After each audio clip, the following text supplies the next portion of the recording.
ರಾಜ್ಯ ರಾಜಕೀಯದಲ್ಲಿ ಲೋಕಸಭೆ ಚುನಾವಣೆ ಮುಗಿತಾ ಇದ್ದಂತೆಯೇ ಪೆನ್ ಡ್ರೈವ್ ಪ್ರಕರಣ ಬಹಳ ದೊಡ್ಡದಾದಂತಹ ಸದ್ದನ್ನ ಮಾಡ್ತಾನೆ ಇದೆ.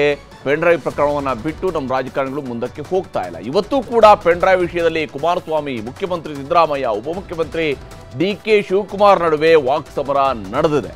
ಪ್ರಜ್ವಲ್ ಎಲ್ಲಿದ್ರೂ ವಾಪಸ್ ಬರಬೇಕು ಅನ್ನುವಂತಹ ಮನವಿಯನ್ನ ಮತ್ತೊಂದು ಕಡೆಯಲ್ಲಿ ಕುಮಾರಸ್ವಾಮಿ ಅವರು ಮಾಡಿದ್ದಾರೆ. ಅಷ್ಟೇ ಅಲ್ಲದೆ 48 ಗಂಟೆಗಳ ಡೆಡ್ಲೈನ್ ಅನ್ನು ಬೇರೆ ಕೊಟ್ಟುಬಿಟ್ಟಿದ್ದಾರೆ.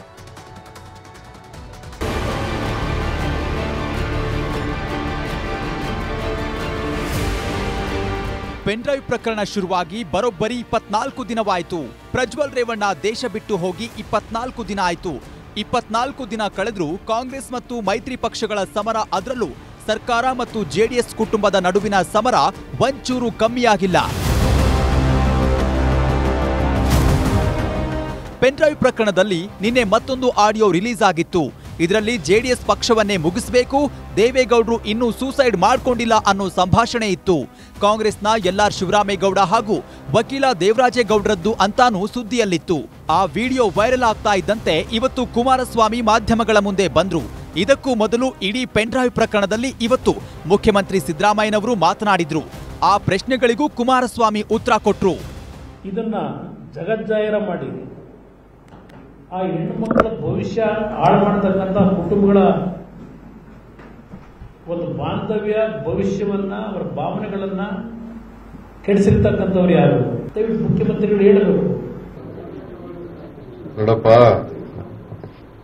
ಪ್ರಜ್ವಲ್ ರೇವಣ್ಣನ ಮೇಲೆ ದೇವರಾಜೇಗೌಡ ನಾನೇ ಬರೆದಿದ್ದೆ, 6 ತಿಂಗಳ ಹಿಂದೆನೆ ಬರೆದಿದ್ದೆ, ಪಾರ್ಟಿ ಟಿಕೆಟ್ ಅಲಯನ್ಸ್ ಮಾಡ್ಕೋಬೇಡಿ, ಅವನಿಗೆ ಅಲಯನ್ಸ್ ಮಾಡ್ಕೊಂಡ್ರೆ ಟಿಕೆಟ್ ಕೊಡಬೇಕಾಗುತ್ತೆ, ಬೇಡ ಅಂತ ಹೇಳಿದ್ದೆ. ಯಾರು ಹೇಳಿದವರು? ಮಿಸ್ಟರ್ ದೇವರಾಜೇಗೌಡ. ಈ ಸರ್ಕಾರ ಸೆಕ್ಷನ್ 376 ಸರ್ಕಾರ ಅಂತಲೂ ಒಂದು ಹೇಳಬೇಕು ನೀವು. ಇವರು ವಿರುದ್ಧ ಯಾರು ಮಾತಾಡಿದ್ರು ಹಾಕು 376 ಸೆಕ್ಷನ್ ಅಲ್ವೇ? ಪಾರ್ಟಿಯಿಂದ ಯಾಕೆ ಸಸ್ಪೆಂಡ್ ಮಾಡಿದ್ರು? ಆಮೇಲೆ 6 ತಿಂಗಳಲ್ಲೇ ಗೊತ್ತಿದ್ರು ಕೂಡ 6 ತಿಂಗಳಲ್ಲೇ ಗೊತ್ತಿದ್ರು ಟಿಕೆಟ್ ಯಾಕೆ ಕೊಟ್ಟರು? ಅವ್ರಿಗೆ ಅವ್ರ ಪರವಾಗಿ ಭಾಷಣ ಮಾಡಕ್ಕೆ ಯಾಕೆ ಹೋದ್ರು? ಗೊತ್ತಿದ್ದು ನನಗೆ ವಿಷಯ ಗೊತ್ತಾಗಿದ್ರೆ ನಾನು ವಿದೇಶಕ್ಕೆ ಹೋಗಿ ಬಿಡ್ತಿರ್ಲಿಲ್ಲ. ನಾನು ಯಾವ ಕಾರಣಕ್ಕೂ ಬಿಡ್ತಿರ್ಲಿಲ್ಲ. ಯಾಕೆಂದ್ರೆ ಇಂಥ ಪ್ರಕರಣಗಳು ಬಂದಾಗ ಕೆಲವು ವಕೀಲರುಗಳ ಅಡ್ವೈಸ್ ಮೇಲೆ ಏನೇನೋ ಮಾಡ್ಕೊತಾರೆ. ನಡೆದಿದೆ ಬೇಕಾದಷ್ಟು ರೀತಿ. ಇನ್ನು ಪೆನ್ ಡ್ರೈವ್ ಕೇಸ್ನಲ್ಲಿ ಕುಮಾರಸ್ವಾಮಿ ಅವರ ಸಿಟ್ಟು ತಿರುಗಿದ್ದು ಉಪಮುಖ್ಯಮಂತ್ರಿ ಡಿ.ಕೆ. ಶಿವಕುಮಾರ್ ಅವರ ಮೇಲೆ. ಕ್ಯಾಸೆಟ್ ಹಂಚಿಕೆ pen drive creator D K. Shivakumar ಅಂದ್ರು. ಸಿಡಿ ಶಿವು ಅಂತಾನೂ ಕರೆದ್ರು. ಇದಕ್ಕೆ ಡಿ.ಕೆ. ಶಿವಕುಮಾರ್ ತಿರುಗೇಟು ಕೊಟ್ರು. ಕ್ಯಾಸೆಟ್ ಅಲ್ಲಿ ಚರ್ಚೆಗಳು ಮಾಡ್ಕೊಂಡಿದ್ರೆ ಆಡಿಯೋದಲ್ಲಿ, ಅದರ ಪ್ರಕಾರ ಈ ಎಲ್ಲ ಕ್ಯಾಸೆಟ್ಗಳನ್ನ ಸಾರ್ವಜನಿಕವಾಗಿ ಹಂಚತಕ್ಕಂಥ ಕೆಲಸಕ್ಕೆ ನೀವೇ ಸೂತ್ರಧಾರರಲ್ಲಿ. ಈ ಸಿಡಿ ಇವಂತವು ನಿಮ್ ಪೆನ್ ಡ್ರೈವ್ ಕ್ರಿಯೇಟ್ ಮಾಡೋದ್ರಲ್ಲಿ ಎಕ್ಸ್ಪರ್ಟ್ ಇದ್ದಾರೆ.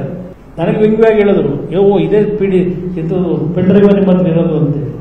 ನನಗೆ ಅದಕ್ಕೂ ಯಾವ ತರದ ಸಂಬಂಧ ಇಲ್ಲ. ನನ್ನ ಹೆಸರು ಹೇಳ್ಕೊಳ್ಳಿಲ್ಲ ಅಂದ್ರೆ, ನನ್ನ ಹೆಸರನ್ನ ಪ್ರಸ್ತಾವ ಮಾಡಿಲ್ಲ ಅಂದ್ರೆ ಅವ್ರಿಗೆ ಯಾರಿಗೂ ನಿದ್ರೆ ಬರುವುದಿಲ್ಲ. ಕಾನೂನು ಇದೆ, ಕಾನೂನು ಏನ್ ಬೇಕೋ ತೆಗೆದುಕೊಳ್ತಾರೆ. ನನಗೆ ಮತ್ತೆ ಅವ್ರು ಏನು ಬೇಕಾದ್ರೂ ಹೇಳ್ಕೊಳ್ಳಿ. ಜೆಡಿಎಸ್ ಪಕ್ಷ ಮುಗಿಸೋಕೆ ಡಿ.ಕೆ. ಶಿವಕುಮಾರ್ ಪ್ರಯತ್ನ ಅಂತ ಕುಮಾರಸ್ವಾಮಿ ಆರೋಪ ಮಾಡ್ತಿದ್ದಾರೆ. ಯಾಕೆ ಹಾಗೆ ಸಾಧಿಸ್ತಿದ್ದಾರೆ? ಯಾಕೆ ನಿಮ್ಮ ಮೇಲೆ ಡಿ.ಕೆ. ಶಿವಕುಮಾರ್ಗೆ ಕೋಪ ಅಂತ ಇವತ್ತು ಕುಮಾರಸ್ವಾಮಿ ಅವರ ಹತ್ರ ಕಾರಣನೂ ಕೇಳಿದ್ವಿ. ಆಗ ಕುಮಾರಸ್ವಾಮಿ ಕೊಟ್ಟ ಉತ್ತರ ಇಷ್ಟು. ಶಿವಕುಮಾರ್ ಅವರ ವ್ಯವಹಾರದಲ್ಲಿ ಏನು ಕೆಲವು ಸರ್ಕಾರಕ್ಕೆ ತೆರಿಗೆ ಕಟ್ಟತಕ್ಕಂಥ ಹಣದಲ್ಲಿ ದೋಖ ಮಾಡಿದ್ರು, ಅದ್ರ ಬಗ್ಗೆ ಅಧಿಕಾರಿಗಳ ಕ್ರಮ ತಗೊಂಡ್ರೆ ಅದನ್ನು ನನ್ನ ಮೇಲೆ ದೂರಿದ್ರೆ ಏನಾಗುತ್ತೆ? ನಾನು 2ನೇ ಬಾರಿ ಮುಖ್ಯಮಂತ್ರಿ ಆದಾಗಲೂ ಕೆಲವು ಅಫಿಷಿಯಲ್ ಪೋಸ್ಟಿಂಗ್ಗೆ ಹಣದ ಆಮಿಷ ಒಡ್ಡಿದ್ರು. ನಾನು ಆ ರೀತಿ ಬಂದಂಥವ್ರನ್ನ ದೂರ ಇಟ್ಟೆ. ಲಾಟ್ರಿ ಬ್ಯಾನ್ ಮಾಡಿದಾಗ ಯಾರೋ ಬಂದಲ್ಲಿ ವಿಂಟರ್ ಮೇಲೆ ಕೂತಿದ್ನಲ್ಲ, ಯಾರೋ ನಮ್ಮ ಆಫೀಸರ್ ಬಂದು ಹೇಳಿದ್ರು. ಆದರೆ ಇಲ್ಲಿ ಕೆಲವು ಕಾನೂನು ಬಾಹಿರ ಚಟುವಟಿಕೆಗಳ ವಿಷಯದಲ್ಲಿ ನಾವೇನು ಚರ್ಚೆ ಮಾಡ್ತೀವಿ, ಇವತ್ತು ಅದೇ ನಮಗೆ ಮುಳ್ಳಾಗಿರೋದು. ಕುಮಾರಸ್ವಾಮಿ ಇಷ್ಟೆಲ್ಲ ಹೇಳಿಕೆ ಕೊಟ್ಟ ಮೇಲೆ ನಮ್ಮ ಕುಟುಂಬದ ಫೋನ್ ಟ್ಯಾಪ್ ಮಾಡಿಸಿದ್ದಾರೆ ಅಂತಾನೂ ಬಾಂಬ್ ಹಾಕಿದ್ರು. ಇದಕ್ಕೂ ಡಿ.ಕೆ. ಶಿವಕುಮಾರ್ ತಿರುಗೇಟು ಕೊಟ್ರು. ಇವತ್ತು ಯಾಕೋ ಎಮೋಷನ್ ಇಲ್ಲ, ನಾನೇ ಒಂದು ಕರೆ ಕೊಡೋಣ ಅಂತಕ್ಕಂಥ ದೃಷ್ಟಿಯಿಂದ ಕೊಟ್ಟಿದ್ದೆ. ಎಲ್ಲರದು ಯಾರ್ದು ಏನ್ಬಿಟ್ಟಿದೆ, ಎಲ್ಲರ ಫೋನು ಟ್ಯಾಪ್ ಆಗ್ತದೆ. ಅಂತ ಮುಟ್ಟಾಳ್ ಕೆಲಸಕ್ಕೆ ಕಾಂಗ್ರೆಸ್ ಸರ್ಕಾರ ಯಾವ ಟ್ಯಾಪು ಮಾಡೋಂಥ ಅವಶ್ಯಕತೆನೂ ಇಲ್ಲ. ಏನು ಅವರೇನು ಟೆರರಿಸ್ಟ್ಗಳಿಗಾದ್ರೆ ಪರ್ಮಿಷನ್ ತಗೊಂಡು ಮಾಡ್ತಾರೆ. ಅವರು ನಮ್ಮ ರಾಜ್ಯದ ನಾಯಕರುಗಳು, ಅವ್ರಿಗೆ ಯಾಕೆ ಟ್ಯಾಪ್ ಮಾಡಕ್ಕೆ ಹೋಗ್ತಾರೆ? ಇಷ್ಟೆಲ್ಲ ಆದ್ಮೇಲೆ ಕೊನೆಗೆ ಕುಮಾರಸ್ವಾಮಿ ಪ್ರಜ್ವಲ್ ವಿಷಯಕ್ಕೆ, ದೇವೇಗೌಡರ ವಿಷಯಕ್ಕೆ ಬಂದ್ರು, ಭಾವುಕರಾದ್ರು. ನನ್ನ ಗೌರವ ಮತ್ತು ಕೊಡ್ತಕ್ಕಂಥ ಜೀವನದಲ್ಲಿ ಇಟ್ಕೊಂಡಿರೋ ನನ್ನ ಬಗ್ಗೆ ಎಲ್ಲೇ ಇದ್ರು ನೀವು ತಕ್ಷಣ ಬಂದು SIT ತನಿಖೆಗೆ ಸಹಕಾರವನ್ನ ಕೊಡ್ತಕ್ಕಂಥ ತೀರ್ಮಾನ ಮಾಡುವಂತೇಳಿ ಒಂದು ಬಹಿರಂಗವಾಗಿ ಮನವಿ ಮಾಡಿ ಅಂತೇಳಿ ನನ್ನ ತಂದೆಯನ್ನು ಮನವಿ ಮಾಡಿದ್ದಾರೆ. ಇದನ್ನು ಇಡೀ ಪ್ರಕರಣದಲ್ಲೇ ಅವ್ರು ಬಂದಿದ್ದಾರೆ.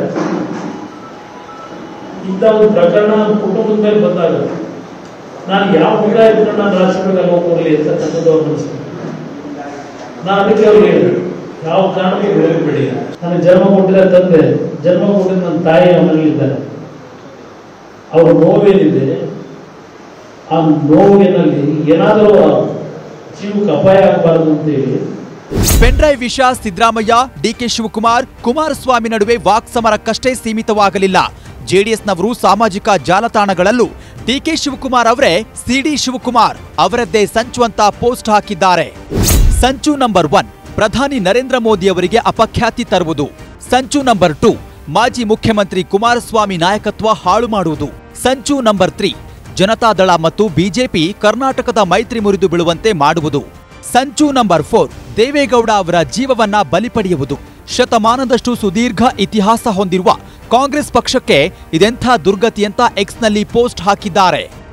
ಇನ್ನು ಮಾಜಿ ಪ್ರಧಾನಿ HD ದೇವೇಗೌಡರ ಬಗ್ಗೆ ಕೀಳು ಪದ ಬಳಸಿದ್ದಾರೆ ಅಂತ LR ಶಿವರಾಮೇಗೌಡ ವಿರುದ್ಧ ಜೆಡಿಎಸ್ ಕಾರ್ಯಕರ್ತರು ಧರಣಿ ಮಾಡಿದ್ರು. ಬೆಂಗಳೂರಿನ ಫ್ರೀಡಂ ಪಾರ್ಕ್ನಲ್ಲಿ ಶಿವರಾಮೇಗೌಡ ಪ್ರತಿಕೃತಿಗೆ ಪೊರಕೆ ಸೇವೆ ಮಾಡಿ ಬೆಂಕಿ ಹಚ್ಚಿದ್ರು. ಇನ್ನೊಂದು ಕಡೆ LR ಶಿವರಾಮೇಗೌಡ ಅವರ ಮನೆಗೂ ಮೊಟ್ಟೆಗಳನ್ನ ಎಸೆಯಲಾಯಿತು.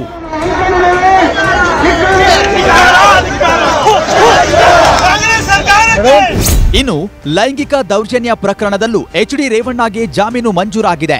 42ನೇ ACMM ಕೋರ್ಟ್ 5 ಲಕ್ಷದ ಬಾಂಡ್ ಹಾಗೂ 2 ಶ್ಯೂರಿಟಿ ಪಡೆದು ಜಾಮೀನು ಕೊಟ್ಟಿದೆ. ಮೊದಲು ಕಿಡ್ನಾಪ್ ಕೇಸ್ನಲ್ಲಿ ಬೇಲ್ ಸಿಕ್ಕಿತ್ತು. ಈಗ ಲೈಂಗಿಕ ದೌರ್ಜನ್ಯ ಕೇಸ್ನಲ್ಲೂ ಬೇಲ್ ಸಿಕ್ಕಿದೆ. ಆದರೆ ಜನಪ್ರತಿನಿಧಿಗಳ ಕೋರ್ಟ್ ಜಾಮೀನು ಆದೇಶ ಪ್ರಶ್ನಿಸಿ SIT ಅಧಿಕಾರಿಗಳು ಹೈಕೋರ್ಟ್ಗೆ ರೇವಣ್ಣ ವಿರುದ್ಧ ಅರ್ಜಿ ಸಲ್ಲಿಸೋದಕ್ಕೆ ತಯಾರಿ ಮಾಡಿಕೊಂಡಿದ್ದಾರೆ. SIT ಅರ್ಜಿ ಹಾಕಿದ್ದೇ ಆದ್ರೆ ಇದು ರೇವಣ್ಣಗೆ ನುಂಗಲಾರದ ಸಂಕಷ್ಟವಾಗೋದು guarantee. Bureau report, news 18 Kannada. ಕನ್ನಡಿಗರ ನೆಚ್ಚಿನ ನ್ಯೂಸ್ 18 ಕನ್ನಡ ಈಗ ವಾಟ್ಸ್ಆಪ್ನಲ್ಲೂ ಲಭ್ಯ. ಕರ್ನಾಟಕ, ದೇಶ, ವಿದೇಶಗಳ 360 ಡಿಗ್ರಿ ಸುದ್ದಿಯ ವಿವರಗಳನ್ನ ನಿಮ್ಮ ಕೈ ಬೆಳುಗಳಲ್ಲೇ ಪಡಿಲಿಕ್ಕೆ ಈ QR ಕೋಡ್ ಅನ್ನ ಸ್ಕ್ಯಾನ್ ಮಾಡಿ, ನಮ್ಮ ಚಾನಲ್ ಫಾಲೋ ಮಾಡಿ, ನೋಟಿಫಿಕೇಶನ್ ಆನ್ ಮಾಡಿ.